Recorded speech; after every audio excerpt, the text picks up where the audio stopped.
High বন্ধুরা, তোমরা সবাই ভালো আছো তো? আমার নাম সঞ্জিতা দত্ত। আমরা এখন নতুন বছরে প্রবেশ করেছি।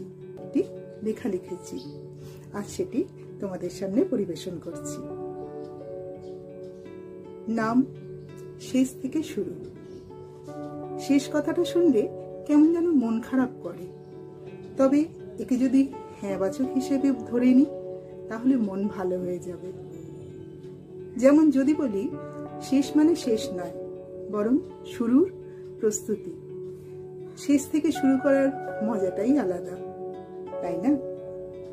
ধরো কোনো একটা সম্পর্ক অনেকদিন আগে শেষ হয়ে গিয়েছিল, সবটাই নাবাচক ছিল, কিন্তু হঠাৎ যদি সেই সম্পর্ক আবার মাথাচাড়া দেয় তাহলে সেটা হ্যাঁবাচক শেষের দিকে ইঙ্গিত করে।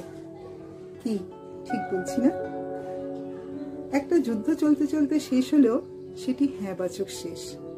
আবার একটা অস্বস্তিকর পরিবেশে নিজেকে মানিয়ে নেওয়াটা শেষ না হলেও নাবাচক শেষ।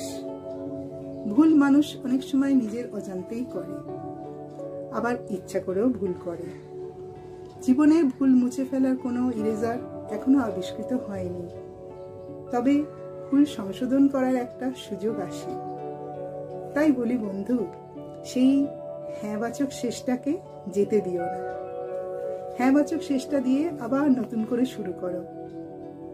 হোক না সে অসম্পূর্ণ, এলোমেলো, তোমার ক্ষমতায় তাকে রাঙিয়ে তোলো। পথ চলো, হাসো প্রাণ খুলে। জীবনকে উপভোগ করার সুযোগ নষ্ট করো না।